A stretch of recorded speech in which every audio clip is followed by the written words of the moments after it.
So this is Baruch here, and it's time for the morning meditation.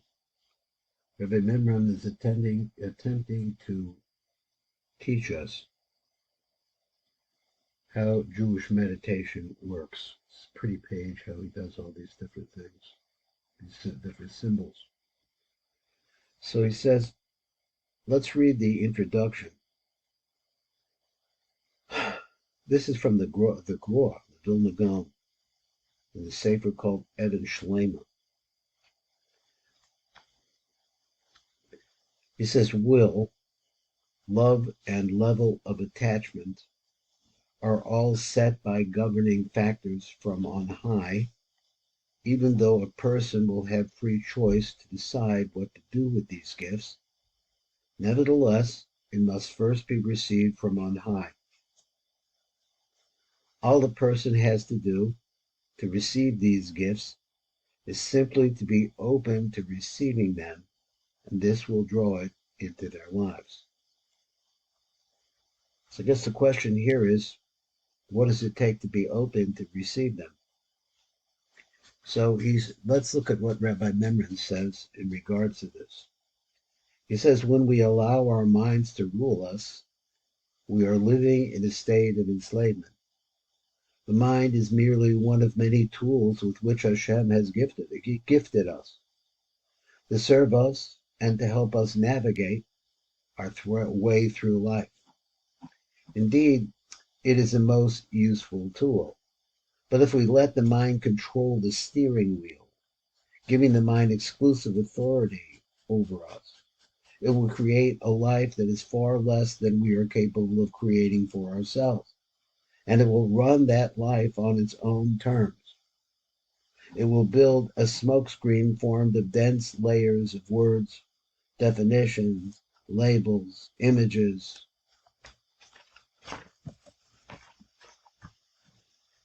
concepts, and judgments, all kinds of complications. And this smokescreen will come between you and every true relationship you might have. It will hamper your relationship with your fellow man or woman, even your relationship with Hashem, and it will hamper your relationship with yourself. Let me get this squared up a little bit. This smokescreen generates an illusion of separateness, a feeling that others are separate from you. You're by yourself. This is a dangerous illusion, for it prevents you from recognizing the essential truth that there is actually nothing that separates you from all that is. If only we could peel away the layers of physical appearances and separate forms, we would see a magnificent unity of life, the beautiful, powerful, self-evident oneness of creation. There is a way to peel away those layers. There is a way. And that way is by living a life of mindful attachment to the hidden aspects of your existence. Let me read this again. There is a way to peel away those layers, that layers of thinking. And that way is by living a life of mindful attachment to the hidden aspects of your existence, attachment to your own neshama, which leads to true attachment to our Creator. Living in this way is not as complicated or as difficult as one might think, and there are incredible benefits. For it will end the countless forms of our suffering and will melt away the oppressive, unrelenting conflict we experience within and without.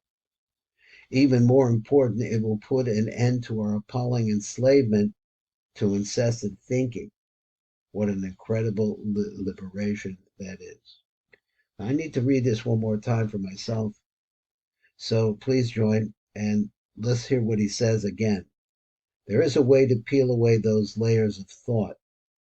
That way is by living a life of what he calls mindful attachment to the hidden aspects of your existence, which is that mostly we deal with chitzonius, with the things that are happening and that happen outside of us or to us.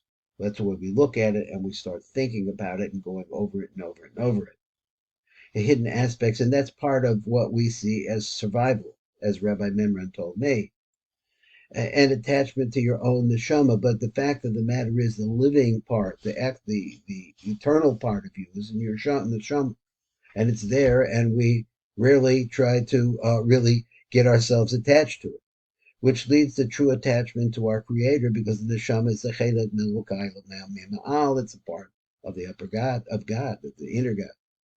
Living in this way is not as complicated or as difficult as one might think. It's not really all that hard, he says, and there are incredible benefits.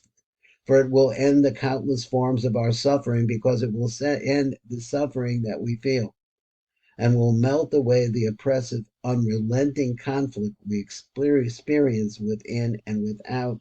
If you're in conflict inside of your head, it's fighting back and forth, or going over different fights and fighting and fighting and fighting, and you lose the experience, and it gets you involved in conflicts outside.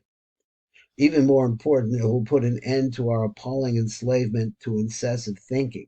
That's really a theme here. What an incredible liberation that is. Now, he writes in this little blurb at the bottom, and I really should pick this up before we start the next one. If only we could peel away the layers of physical appearances and separate forms, we would see a magnificent unity of life, the beautiful, powerful, self-evident oneness of creation. This is Baruch Fleischman. Something to think about.